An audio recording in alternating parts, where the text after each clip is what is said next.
Hello again, a short question and answer session, and this time a German subscriber Kurti asked first about rental agreements and residence certificates in the Philippines. Is there something like a standard rental contract there too? I'll just link you a standard rental contract form below in this video. Essentially, you can print it out as it contains everything necessary. The crucial part is always to check when you receive a rental contract from your landlord to see if it states something like the rent is 20,000 pesos per month plus association dues. These association dues are maintenance costs, especially when you are living in a condo or a gated subdivision where there are general services like upkeep of the swimming pools, trimming hedges and lawns and so on. Typically, these association dues are paid by the landlord, but they naturally try to offload costs. So this little note about additional association dues might be sneakily hidden in the rental contract. If you're not careful and the landlord doesn't actively point it out, you might end up paying an extra 2 or 3,000 peso a month.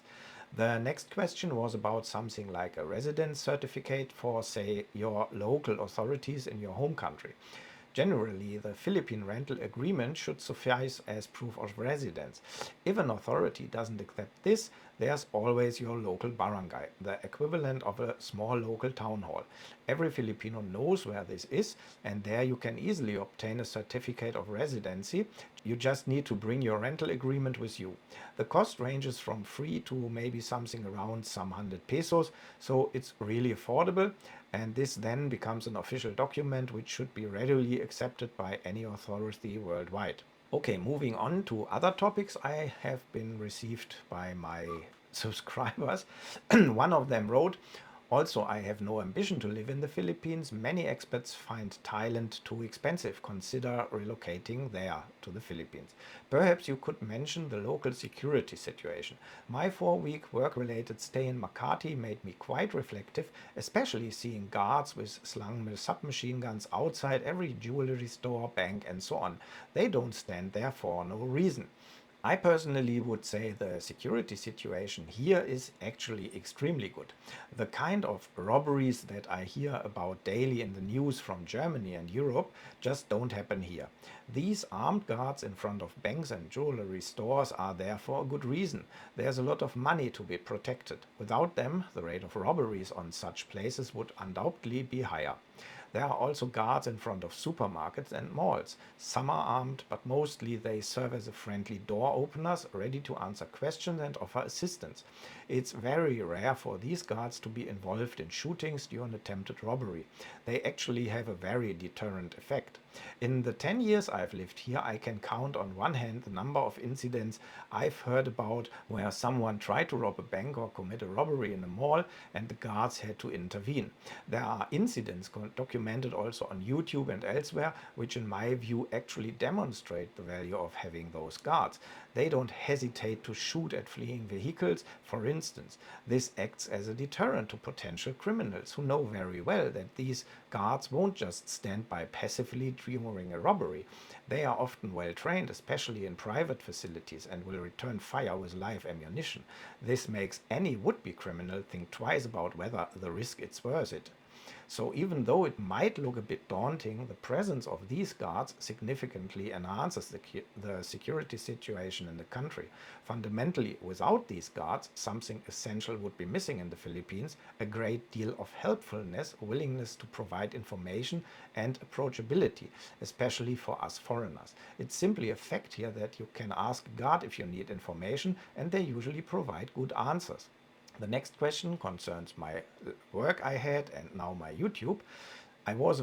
So my subscriber writes, I was amazed at how you managed to get a job in the call center and found it very interesting how you navigated through the ups and downs in that field. It wasn't easy as you had to change jobs multiple times. Such a job is naturally demanding, and let's face it, you're not in your 20s anymore. The decision to completely switch to YouTube is of course risky and no less strenuous, especially when it's your livelihood. I can imagine it becoming tedious after a few months, spending all day producing YouTube videos, answering questions, and constantly coming up with new ideas to keep the channel running. I wonder, is this really a life? I mean this question seriously, not in a demeaning or trivializing way. But what does one gain from living in the Philippines? You've been there for 10 years, and I'd be interesting to know what your personal balance sheet looks like. And yes, maybe this could be an idea for a new video. Yeah, that's something I could consider doing in the future. So why YouTube and why doing it full time now? Initially, I wanted to start a YouTube 3 years ago, but then fittingly COVID happened, everything shut down, and I couldn't really do anything for YouTube. As a result, YouTube took a backseat and I had to work on the side.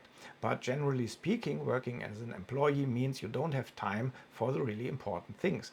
I believe it was a stock market magnate who once said, those who have to work don't have time to make money. I'm now deliberately doing YouTube full time to finally do what I've wanted to do for the past 10 years, travel around and show you all these places.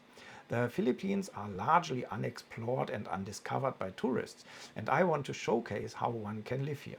This is to encourage more people to break away from the idea of Thailand or Bali as migration destinations and consider the Philippines instead. And YouTube incidentally earns me money on the side. It's not like I have to work every day to make YouTube videos.